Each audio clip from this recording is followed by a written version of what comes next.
What does it take to rule an empire? We often imagine glorious leaders in flowing robes, making wise decisions from golden thrones. But the truth? The ancient world was built on a foundation of something far darker, absolute ruthlessness.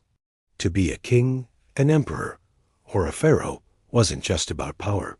It was about the brutal, cold-blooded willingness to do whatever it took to keep it.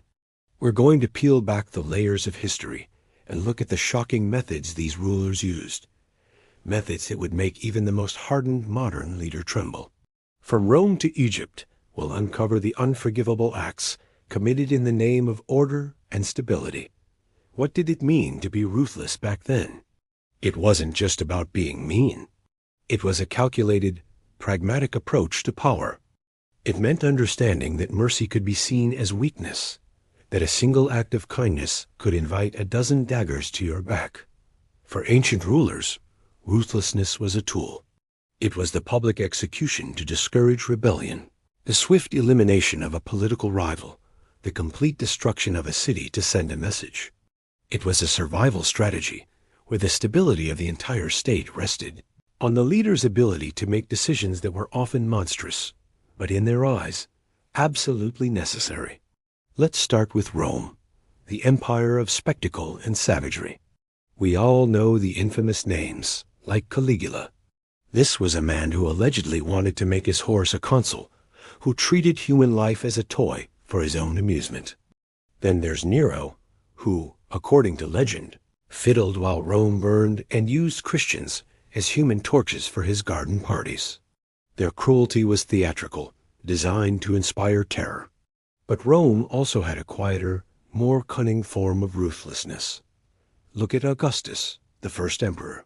He presented himself as a restorer of the republic, a man of the people. But behind the scenes, he systematically and patiently eliminated every single one of his rivals, purged the Senate, and consolidated all power into his own hands, with a subtlety that was just as ruthless as Nero's open brutality, just far more effective. Now, let's journey down the Nile to ancient Egypt, where the pharaohs were considered living gods. This divine status didn't stop them from being utterly ruthless. Take Thutmose III, often called the Napoleon of Egypt. He conducted at least 17 military campaigns, expanding Egypt's empire to its greatest extent. At the Battle of Megiddo, he led his army through a dangerously narrow pass that his generals begged him to avoid. His gamble paid off, surprising and crushing his enemies. He was relentless in his pursuit of conquest, ensuring Egypt's dominance through sheer military force and unwavering resolve. Then, centuries later, we have Cleopatra. She wasn't a military conqueror, but her political ruthlessness was legendary. She navigated the treacherous politics of Rome and Egypt, forming alliances with Julius Caesar and Mark Antony to secure her throne. She famously had her own siblings eliminated when they threatened her rule. For Cleopatra, family was secondary to power. Survival was everything. Let's travel east to Mesopotamia, the cradle of civilization, which was also the cradle of organized terror. The Assyrian kings were masters of psychological warfare.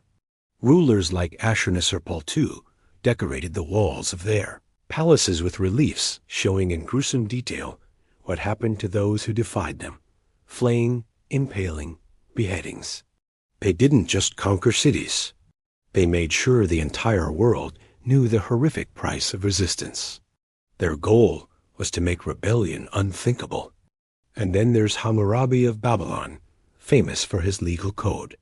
We see it as an early form of justice, but it was also a tool of absolute control. The law stated, "An eye for an eye," and Hammurabi was the ultimate judge. His authority was absolute, backed by the gods. The code wasn't just about fairness.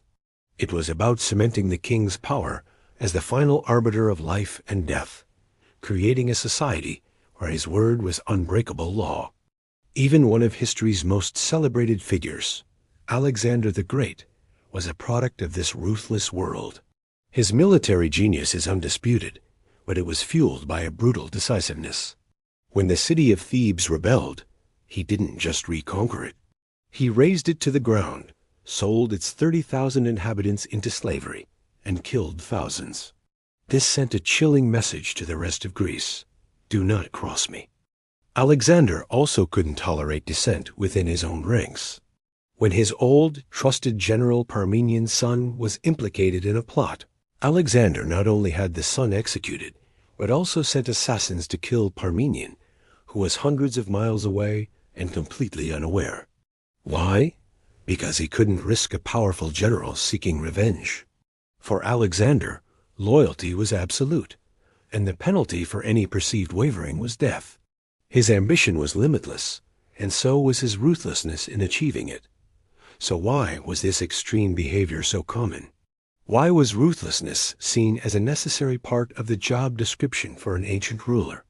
Well, in a world without modern communication, police forces, or established legal systems, a ruler's power was fragile. Fear was the most effective tool for control. A public, brutal display of force could prevent 100 smaller rebellions. Eliminating a rival, even a family member, was seen as cutting out a cancer before it could spread and plunge the kingdom into a bloody civil war, which would kill far more people. For them, it was a grim calculation, the lives of a few sacrificed for the stability of the many. The consequences, however, were profound. While ruthlessness could secure a throne, it often created a legacy of paranoia and violence. Rulers who lived by the sword often died by it, constantly fearing plots and assassins. This cycle of violence created brittle empires, where power was personal and dynasties could collapse overnight. Societies lived under a constant shadow of fear, which stifled dissent, but also innovation and trust. From the calculated purges of Augustus to the sheer terror tactics of the Assyrians, ruthlessness was the dark currency of power in the ancient world. These leaders weren't just characters in a history book. They were flesh and blood individuals who made choices that shaped our world, often through acts of unimaginable cruelty. Their legacy is complex. They were builders and destroyers, lawgivers and tyrants. They show us that power, especially in its most absolute form, has always come at a terrifying cost. The story of civilization is beautiful, but it's also written in blood. Thanks for watching.